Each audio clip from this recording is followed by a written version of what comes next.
Olá, amigos do Papo.com. Bem-vindos ao nosso programa e hoje a gente vai falar tudo sobre fundos imobiliários.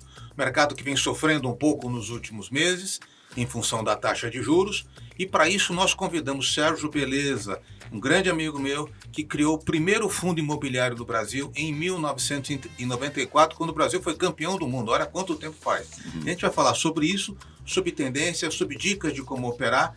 Enfim, acho que vai ser bem interessante. E eu queria que você aqui no começo dissesse, você tem investimento em fundo imobiliário? Você está ganhando dinheiro? Você está perdendo dinheiro? Você tem alguma dúvida? Manda o seu comentário aqui para a gente poder comentar no próximo programa. Bem-vindos ao Papo.com.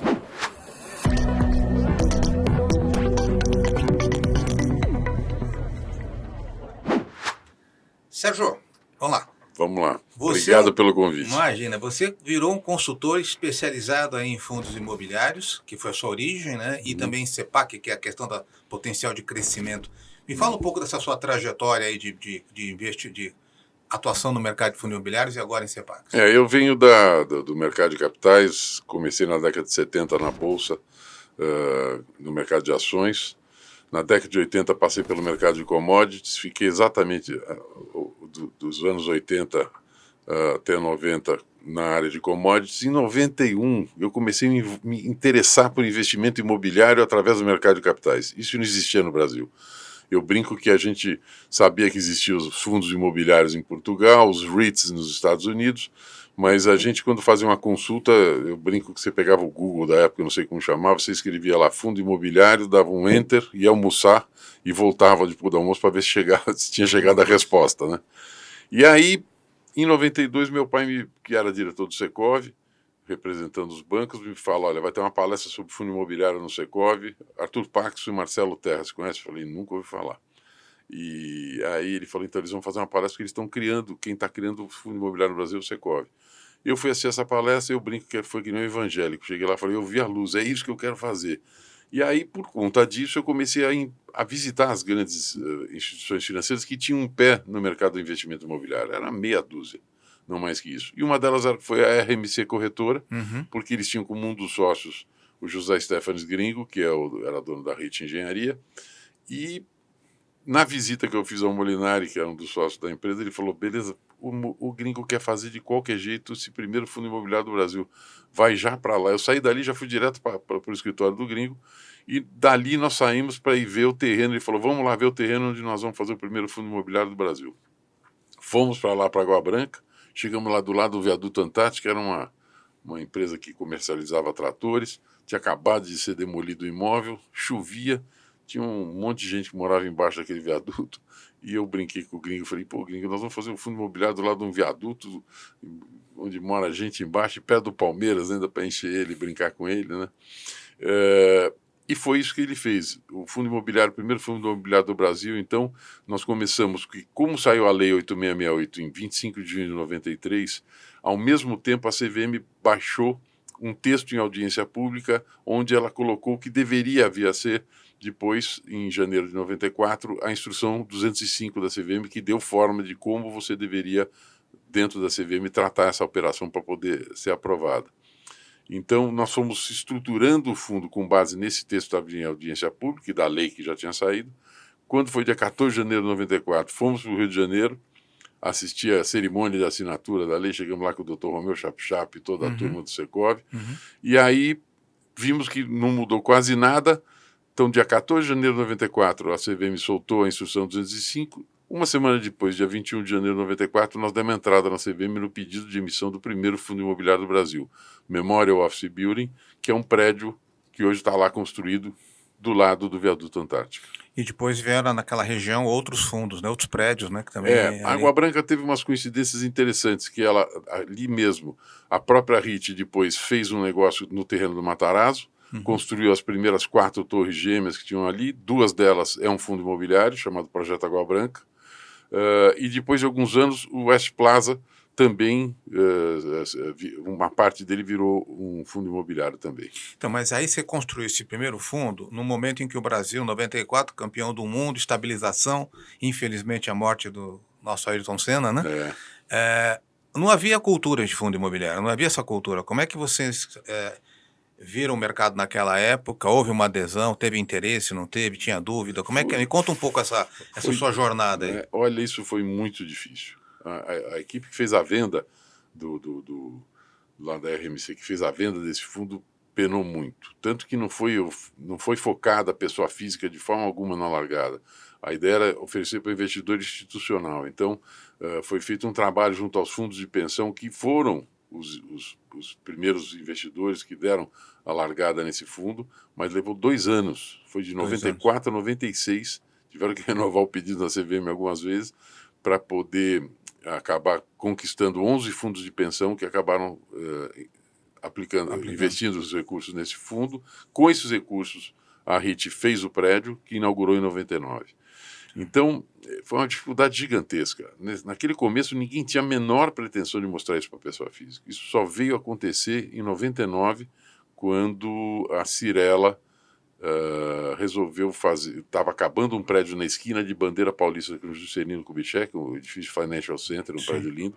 Ela colocou um fundo imobiliário com os 3 primeiros andares e os 3 últimos, para fazer uma média de que está oferecendo tudo de bom para eles, e fez um lançamento naquela época que eu fui assistir e fiquei embasbacado de ver, se era julho de 99, porque eu estava vendo pela primeira vez alguém tentando vender fundo imobiliário para pessoa física.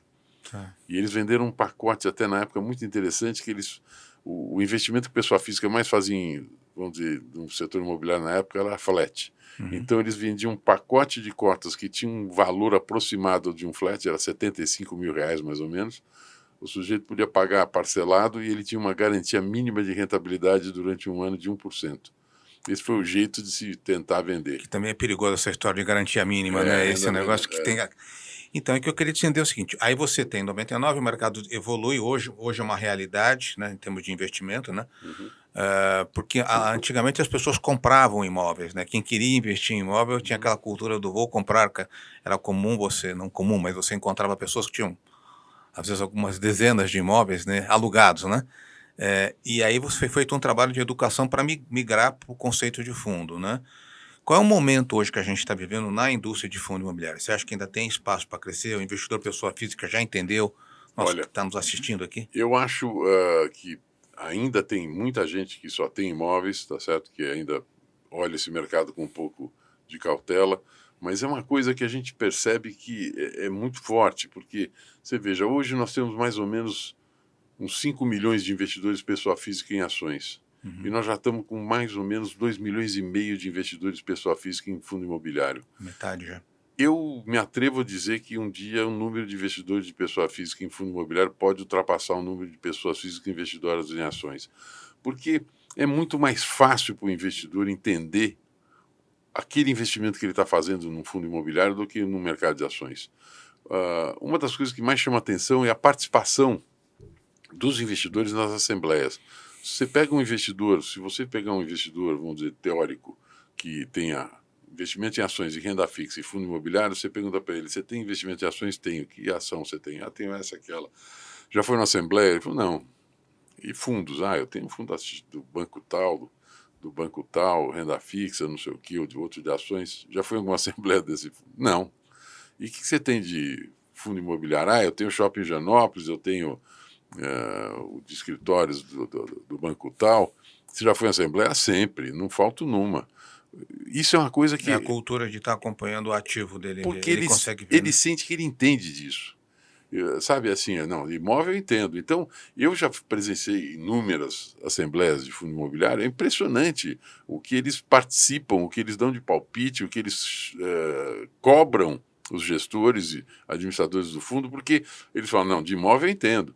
Então, é uma coisa que... Eu já assisti a assembleia de fundo imobiliário há muitos anos atrás, com 300 investidores na assembleia. E eu brinco que é igual a assembleia de condomínio de prédios. Se está indo tudo bem, não vai ninguém, mas se dá algum problema, aparece todo mundo. Então, é muito interessante, porque o gostoso do fundo imobiliário é entender o que tem dentro daquele fundo, se isso faz parte do seu da sua característica de investidor, gostar desse tipo de imóvel e gostar de investir naquilo e entender de onde vem a receita, de onde podem surgir problemas ou estão surgindo problemas, de onde pode surgir oportunidades, e aí isso Então, aqui é esse é um gostoso. ponto que eu queria abordar com você, porque todo fundo imobiliário ele tem um fundamento, uma razão de ser, né? Então, você falou lá no Memorial Office Building, Uhum. ele era um fundo que era uma laje, era um prédio alugado, a renda dele vinha de aluguéis, é isso? Quer É um dizer, monativo, é a um gente chama. monativo. É um único prédio que tenha como receita o aluguel dos seus Então, para andares. aquele cara que quer ter uma renda vinda de aluguéis comerciais, poderia ser interessante, é isso. Sem dúvida. Tá, mas hoje você tem a quantidade de fundos que tem no mercado hoje é enorme. E às vezes a pessoa fica olhando a rentabilidade, não é isso? Ah, Uhum. garantido 1%, É isso aí. É. não sei o quê, e vai na rentabilidade e E não não olha olha. o que está por trás. Explica um pouquinho dos fundamentos de um fundo, quer dizer, o que o investidor tem que olhar ao optar por um fundo. O principal é primeiro começar a entender o que ele pretende, tá certo, em termos de investimento. Qual é o prazo que ele está pretendendo investir, qual é a forma que ele quer investir, quanto por cento do seu patrimônio ele quer colocar naquilo, e aí começar a entender que tipo de fundo ele gosta mais. Hoje tem uma grande vantagem que os mecanismos de consulta que tem no mercado, existem vários sites que dão informação bem dada. Eu cito sempre um deles, o Clube FI, que é um que você consegue ter vários níveis de participação nele. Você pode ser vamos dizer, não pagar nada e ter uma informação já muito boa, ou chegar até pagar alguma coisa a mais e chegar num nível máximo que você consegue ver a carteira imobiliária inteira que o fundo tem. Você pega fundos hoje que tem vários imóveis, fundos de 5 bi, 7 bi, que tem uma enormidade de imóveis de escritórios, por exemplo. Você pode olhar prédio por prédio, andar por andar, o que está alugado, para quem está alugado, o preço e o prazo. Então você começa a entender exatamente onde você está entrando. Então, eu percebo que hoje a gente, por ter essa divisão que o mercado naturalmente criou de ter fundos que investem em escritórios, ter fundo que investe em shopping centers, investe em galpões, você pode escolher o setor para onde você está indo. Então, hoje você tem, vamos dizer assim, não é obrigado um fundo imobiliário a fazer só um setor, mas eles percebem, os administradores do fundo, que é mais indicado você fazer fundos setoriais, porque isso vai atender diretamente quem tem interesse naquele tipo de mercadoria. Então, mas isso está atrelado um pouco à economia, né? Uhum. Então, você veja bem, eu não sei se eu posso estar fazendo um comentário que não seja. Depois da crise que nós passamos, da pandemia, houve um esvaziamento das lajes comerciais, então fundos que recebiam receita de aluguel, teve muita gente que devolveu, né? Deve ter sofrido, né? Em contrapartida, hoje está retomando aparentemente, né? Mas tem os setores que estão surgindo. A data center agora parece que é a moda da vez, né? Quer dizer, esses grandes data centers onde você aluga. Que setores que você olha com mais carinho? Isso aqui não é, gente, isso aqui não é recomendação. Estamos fazendo uma análise de cenário para orientar vocês. Né? Eu vejo assim, por exemplo, a parte dos escritórios, de fato, na pandemia houve essa evasão muito grande e sobraram muitos espaços. E aí eu lembro que sempre que eu ouvia comentário do tipo, esse negócio do escritório nunca mais vai voltar, vai todo mundo trabalhar desse jeito. Eu sou completamente contra essa teoria, tanto que está voltando tudo agora. As grandes empresas, as mais modernas, as mais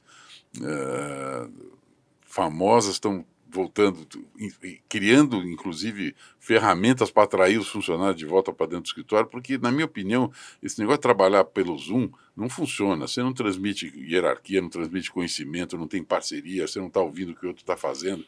Não existe isso. Eu acho que isso está mostrando que o mercado do escritório está voltando forte. E vai dar certo. Então, a gente percebe que setores como, por exemplo, o setor de logística, que envolve os data centers, que envolve os grandes galpões, os que eles chamam de last mile, que são esses galpões mais próximos da cidade, onde, quando você faz uma compra por uma empresa tipo Mercado Livre ou qualquer coisa parecida, chega num minuto na sua casa. Por quê? Porque eles estão armazenados perto da cidade. Esse setor todo começa a crescer, então é muito interessante ir investigando esses setores que estão começando a ficar atrativos e poder participar desse crescimento, investir nisso. Você pega o residencial, por exemplo, antigamente não existia nenhum fundo imobiliário focado no residencial. Hoje em dia, existem fundos focados no residencial para construir e vender, existem fundos focados no residencial para locação, principalmente de unidades menores, dos estúdios e tal, que estão muito na moda. Perto de faculdade. Perto de faculdade, de hospital, Uhum. de grandes centros de escritórios. Então, o mercado está se sofisticando. Eu acho que os setores mais procurados ainda são, principalmente, escritórios, galpões logísticos e shopping centers. Tá, agora, e o que que você não recomenda? O que que você acha que é mais complicado, assim? Porque, na realidade, quando você recebe a oferta do seu gerente, tá, ele fala: tem um fundo muito bom aqui. Primeiro, acho que é pergunta: o que que tem dentro do fundo? Acho que essa é a pergunta. Exatamente. Qual é o conceito dele, O né? que tem dentro desse fundo e vamos olhar o histórico dele. Nessas ferramentas hoje que tem na internet, se consegue acompanhar a rentabilidade desses fundos nos últimos 10 anos, 20 anos, comparar fundo com fundo, comparar fundo contra índices importantes como o índice da Bolsa, o Vespa, o IFIX, que é o índice dos fundos imobiliários, e outros índices financeiros, GPM e tudo mais. Então, você poder entender como vem vindo a história desse fundo, o que ele tem no seu patrimônio, o que gera aquela receita, né?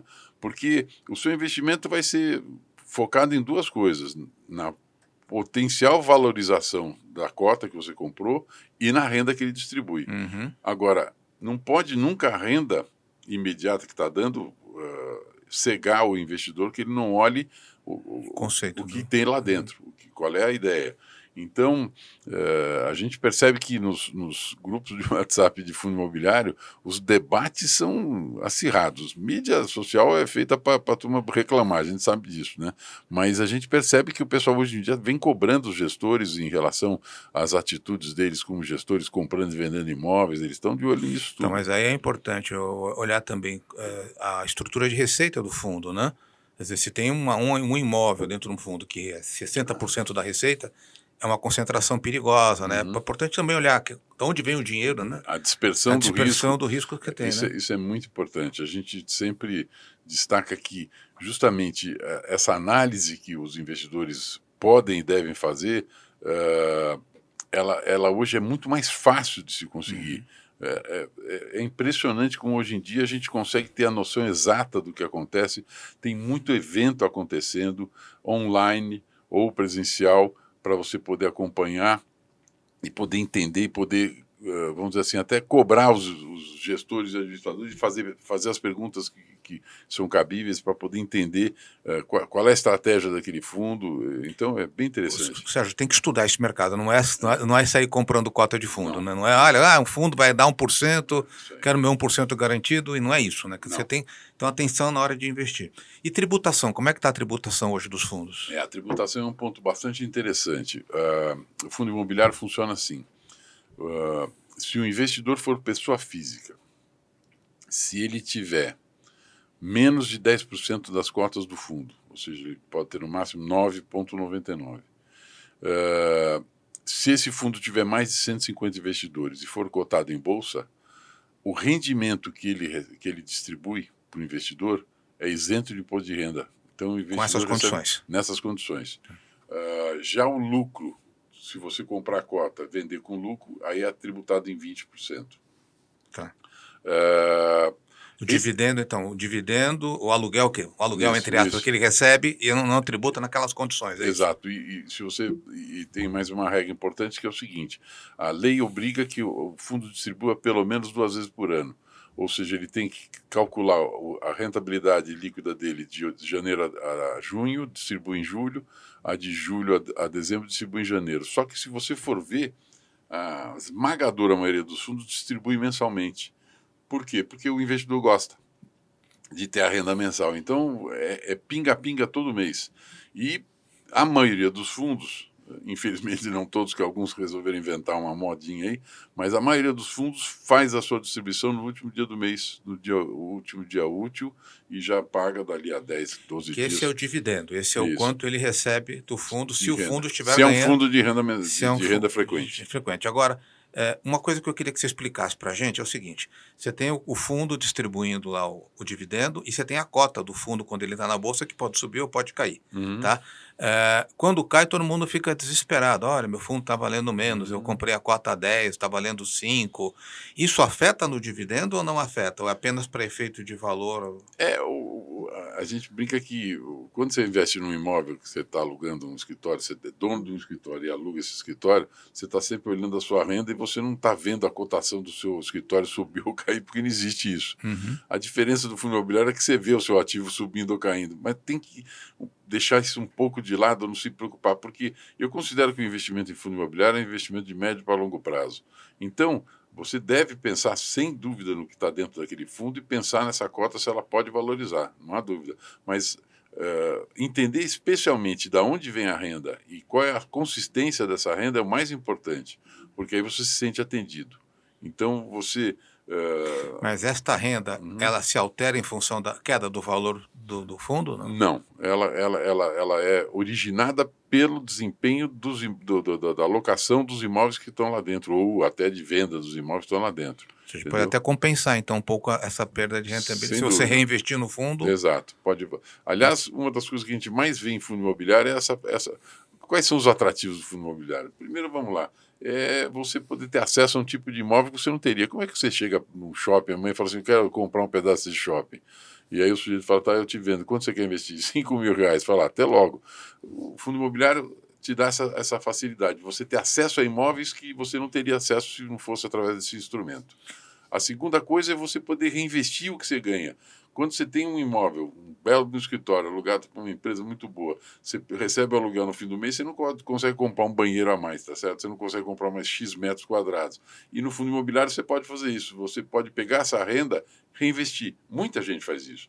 Eu tenho casos, por exemplo, que para mim são simbólicos e maravilhosos, como, por exemplo, o fundo do Shopping Higienópolis. Esse fundo foi lançado... Esse é um espetáculo. Ele foi lançado logo depois do Financial Center, ele foi o segundo fundo imobiliário oferecido ao investidor pessoa física, só que aí foi um case bem mais forte.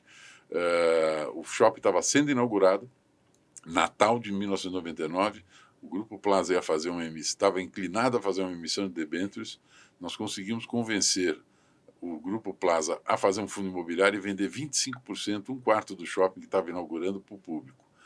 Quando eu digo nós, foi o Banco Orinvest, que foi quem liderou essa operação, montou essa operação, e eu, na Coinvalores, fui para a Coinvalores Corretora para ajudá-los na venda. Foi muito difícil vender, não foi nada fácil. Nós levamos 6 meses para vender, por R$ 40 milhões, 25% daquele shopping. E a coisa que a gente mais vê hoje em dia é que muitos investidores que entraram naquela época continuam investidores até hoje, fazem 24 eles participam da receita do shopping, tem uma participação em cima da receita do shopping. Exatamente, da receita do shopping. Então, esse pessoal vem reinvestindo ao longo dos anos, tanto que a cota do Shopping Higienópolis geralmente tem um valor um pouco acima do que ela deveria ter, porque os cotistas que têm cota dela não só não vendem, como eles compram mais e não faz muita conta. Entrou o dinheiro, já manda comprar mais. Então, com isso, essa cota sempre teve um pouco acima do, vamos dizer assim, do patamar. Então, porque você tem que olhar o valor patrimonial, que você falou. Cada fundo tem um valor patrimonial, Exato. né? E você consegue olhar isso, o investidor consegue olhar o valor patrimonial. A instituição financeira que administra é obrigada a contratar alguém para fazer essa avaliação, a divulgar isso. Essa informação é totalmente disponível. Então, uma das coisas que o investidor mais olha quando entra é qual é o valor de mercado desse fundo e qual é o valor patrimonial, para ver se ele está cotado acima do que ele está analisado patrimonialmente ou se está abaixo. Esse é um fator uma das informações que você importante, já vê de cara. importante quando você for entrar, né? Se você estiver muito abaixo do valor patrimonial, é um bom indicador que você pode estar... como é que você está vendo o futuro da indústria? Porque assim, você falou 2,5 milhões, né, de investidores, que é bastante, né? Se você considerar que a Bolsa foi em 5 milhões, mas esse número não cresce, né? Esse número está em 5 milhões, acho que desde a época que a gente estava no mercado, Sérgio. É capaz. Falava-se em 4, 5 milhões há muito tempo atrás. Como é que você está vendo o futuro do mercado no Brasil? Principalmente porque eu acho que a gente é muito incipiente em termos de oferta de soluções. Você olha para o mercado americano, você vê fundo imobiliário de tudo, né? Eu acho que o que está faltando aqui no nosso mercado é o investidor institucional, porque o pessoa física vem crescendo bem, vem crescendo animado, sólido, eu não vejo nenhum problema. O que mais me causa espanto é depois de todo esse tempo que a indústria está no ar, 25 anos de fundo imobiliário no Brasil, vamos dizer, desde que a gente ofereceu para os investidores, mais 30 anos desde que a gente fez o primeiro, os investidores institucionais, especialmente os fundos de pensão, não estão nesse mercado. Se eu não me engano, estou falando aqui de cabeça, o boletim da Bolsa, da B3, fala em, lá sei eu, 75% do público que investe em fundo imobiliário é pessoa física. Eu acho que é mais.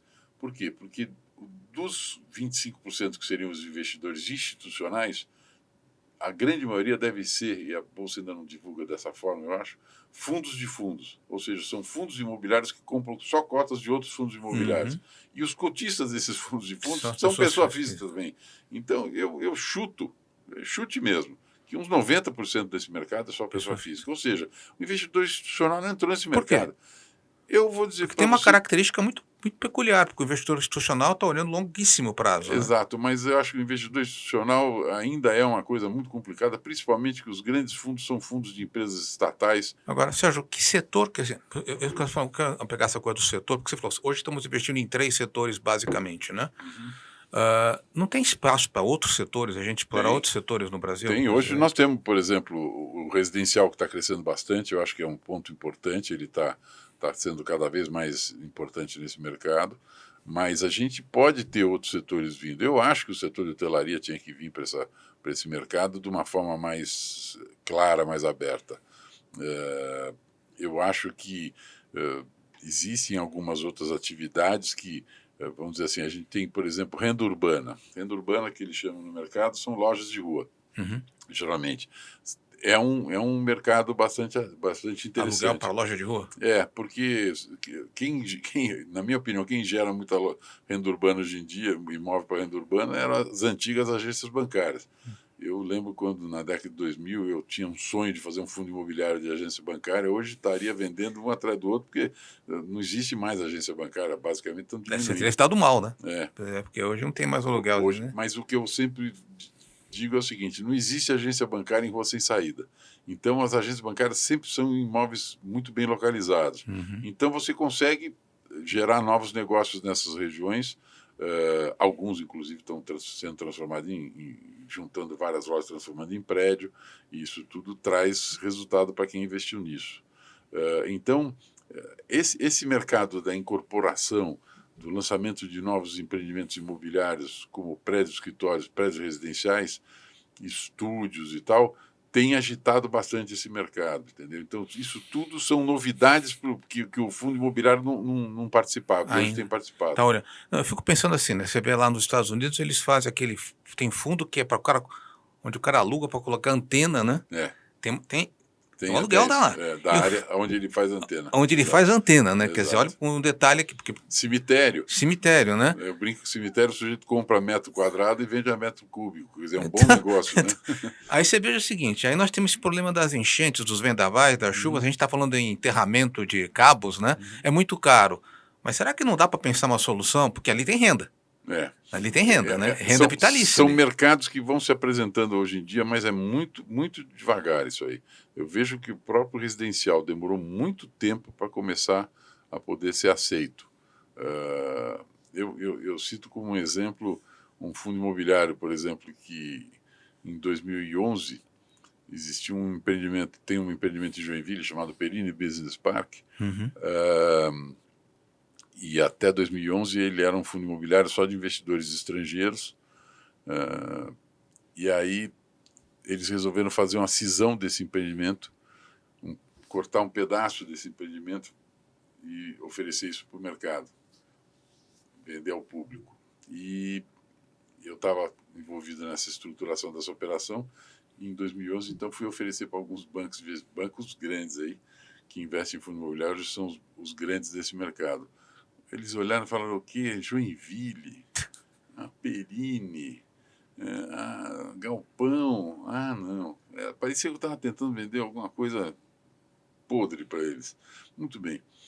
O Fundo Industrial Imobiliário Industrial do Brasil, que é esse fundo que ficou... Para você ter uma ideia, ele tem 205 mil metros de terreno e 103 mil metros de galpão.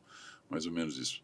alugado na época para 41 inquilinos diferentes. Então era um monativo, vamos chamar assim, num lugar só, aqueles galpões, mas era com 41 inquilinos, já tinha uma certa dispersão de risco.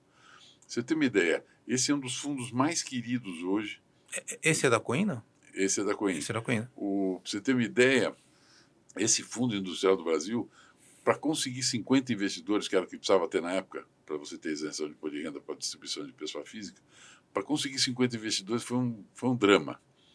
Se alguém me dissesse que depois de alguns anos nós íamos ter 1.000 investidores nesse fundo, eu falava, imagina, né? Eu mesmo que era um empolgado, fui administrador do Andrômeda há muitos anos, depois que saí da Coin Valores virei um consultor, como sou até hoje, esporádico do Grupo Perini. Esse fundo continua tendo os mesmos 200 mil metros de terreno, 103 mil metros de galpão, e hoje tem 16 mil investidores. 16 mil. É inacreditável isso. É um fundo que tem vacância zero há meses, é um fundo super bem administrado, e o Perini Business Park, onde ele está, hoje é o maior condomínio logístico industrial da América do Sul. É o único condomínio que tem dentro dele uma universidade. A Universidade Federal de Santa Catarina tem 9 cursos de engenharia lá dentro. É um negócio de louco. É um espetáculo esse empreendimento. É maravilhoso. E fora de São Paulo? É aquela coisa de que as pessoas ficam muito olhando na Paulista, a Faria Lima, né? Não querem saber. E o pior foi que, uma época, a gente ousou começar a investir em escritórios no Rio de Janeiro, e aí veio uma crise no Rio de Janeiro, e o mercado de escritório lá sofreu muito. Então, o investidor olhava para nós com aquela cara, tá vendo? Eu não queria sair de São Paulo, olha aí o que deu. Então, é muito difícil. Eu tentei, durante muitos anos, fazer fundo imobiliário no Nordeste. Fui muito para o Nordeste fazer visita, fiz reunião no Banco do Nordeste para tentar montar um fundo imobiliário de shopping centers no Nordeste. Imagina, é uma dificuldade muito grande. Ainda tem muita coisa para crescer. E isso quer dizer, você não olhando para o curto prazo, hoje os fundos estão sofrendo por conta de taxa de juros, né? Olhando para os próximos 5, 10 anos, você acha que é um mercado que, para quem está procurando uma renda de longo prazo, é uma recomendação? Não podemos dar recomendação, mas é uma orientação. Eu acho o seguinte, a taxa de juros é o grande predador do investimento imobiliário, a gente sabe disso. Nós estamos numa fase de taxa de juros em alta, está se mantendo durante muito tempo, e isso atrapalha, vamos dizer assim, esse mercado. Mas como o investimento em fundo imobiliário, no mercado imobiliário em geral, é de médio e longo prazo, eu acho que é um mercado para se analisar com calma, com tranquilidade, e começar a ver que tipo de setor te interessa mais, que tipo de setor tem rentabilizado melhor, o que você gostaria de estar envolvido, e começar a escolher seus fundos imobiliários a partir daí. Legal. Para a gente encerrar, passado 30 anos, 30 anos, o que você teria feito diferente nesses 30 anos aí nesse mercado, e que recomendação você deixa para o investidor que está nos acompanhando na hora de pensar em investir em fundo imobiliário? Eu acho que ele deve... eu acho que o que seria importante para o investidor hoje seria ele começar a frequentar reuniões, mesmo virtuais, dos grandes fundos, dos grandes administradores, das empresas que tem hoje no mercado fazendo seus eventos. Então, amanhã, por exemplo, nós vamos ter o evento do GRI, que é talvez o maior do ano. Acompanhar isso tudo, assistir isso tudo, para começar a conhecer, se ele ainda não conhece bem esse segmento, como funciona. É muito fácil de entender. Agora, o mais complexo é ele entender o que ele gostaria de ter, e aí começar a escolher esses fundos através dos sites, através das informações que as gestoras e administradoras hoje divulgam, que é bem explicadinho e dá para poder...